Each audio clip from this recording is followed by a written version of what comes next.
Hello, I'm Sarah from the local studies team at Calderdale Libraries. It's the end of June 2020 and we're all still working from home because our library buildings are currently closed. But we're starting to think about ways that we can safely reopen to the public in the future. So I thought it would be a good opportunity to have a look at the history of libraries in Calderdale. Now, we tend to think about libraries in terms of the public libraries that we know today, so ones that are free and accessible to all, but actually the Public Libraries Act didn't come into force until 1850. The sharing of books and creation of libraries goes much further back than this though, and we start to see real evidence of it with the creation of the printing press in the 15th century. This is an example of a really early book, the Book of Hours, which was a Christian devotional text and it was really richly illustrated. This one dates back from 1513. The earliest book collections and libraries were found in monasteries and cathedrals as they were like the centres of learning. In 1547, every church was required to provide a Bible in English and their book collections really began to grow from there. Halifax Parish Church actually has one of the earliest parochial libraries. It dates from around 1624 and was founded by the Reverend Robert Clay. It mostly consisted of religious texts, but also some law books and classics.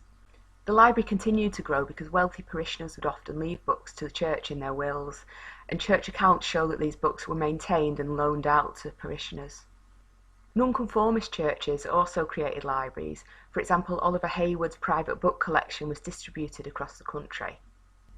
The Society of Friends also lent out books. In 1739, the Brighouse Society of Friends listed 139 books that were lent out to members. By the 18th century, we start to see the formation of libraries outside of religious or educational institutions. There's lots of evidence of book clubs and literary societies with varying levels of formality. Halifax Book Club was formed in 1740 and it kept going till around 1768 to when the Halifax Subscription Library was formed and it bought some of its books. Halifax Subscription or Circulating Library was aimed at gentlemen or the middle classes. It didn't have any religious affiliations, but both Anglican and Nonconformist ministers were amongst its founding members. It also had a number of women who were members, including later Anne Lister. As we know from her diaries, Anne Lister was a great reader and user of libraries, and on the 4th of January 1820 she describes how she bribed a librarian to let her have more books.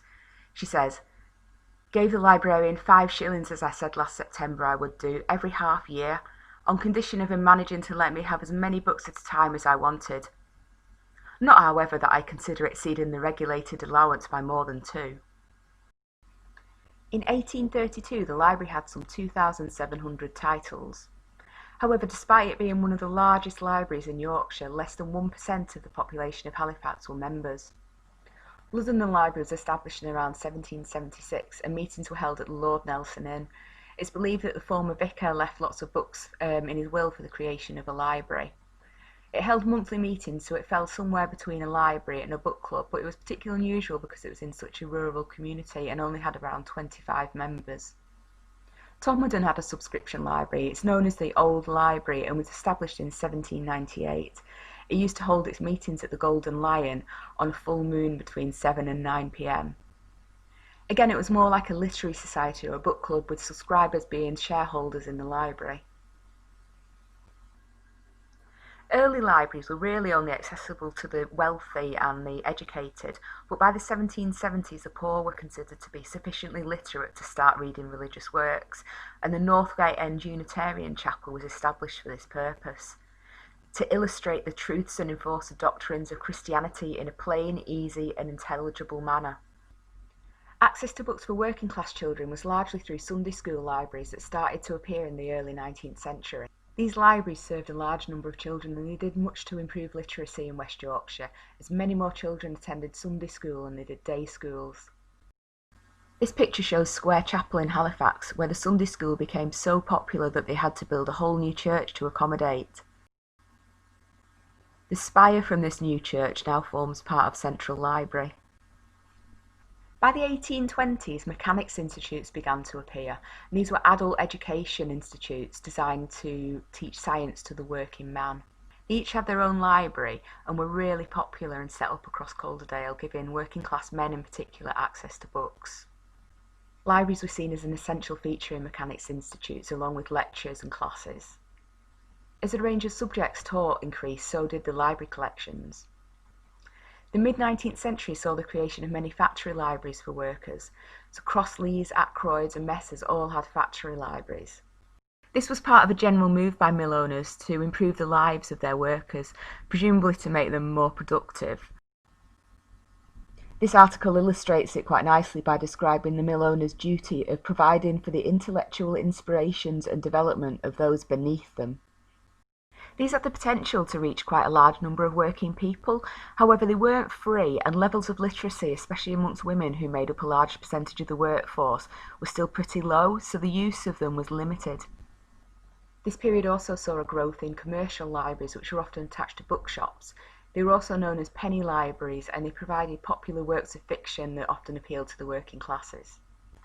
The development of the cooperative movement saw the creation of many industrial society libraries, one of the largest being in Todmorden. In 1890, Todmorden Industrial Society Library had over 7,000 volumes and 27,000 issues. The library continued until 1897, when it handed its 8,000 volumes over to the Todmorden Borough for the creation of the public library. The Public Libraries Act was passed in 1850. This allowed municipal authorities with a population of more than 10,000 to levy a rate for the creation of a public library. However, it wasn't compulsory, and it was dependent on taxpayers within each borough voting for a public library, so it was many years before Calderdale got its first public libraries. Halifax didn't adopt the Public Libraries Act until 1881. The library was initially located at the Assembly Rooms at Harrison Road, which interestingly is where the Halifax Circulating Library was based, but it moved to Bellevue in 1889. Sowerby Bridge got its first public library in 1893. It was initially located in the Town Hall, but in 1902 it got a grant of £2,500 from Andrew Carnegie for the building of a new library, and this opened in 1905. Here we can see the original key and an invitation to the library opening. Todmorden Library opened in 1896 in a building paid for by Todmorden Industrial Society. This photograph shows the celebrations as huge crowds came into town to see the laying of the foundation stone for Todmorden's first public library. The following years saw the creation of many more libraries across Calderdale, and in 1964 public libraries became a statutory service. Libraries have always changed and evolved as the needs of the community have changed, and when we reopen, libraries are going to feel a little bit different as we put measures in place to keep everyone safe. We don't have a date yet for reopening, but keep an eye on social media for updates and what to expect when you come to visit the library. Until then, you can still contact us on social media or by email, and we're looking forward to seeing you when we do reopen.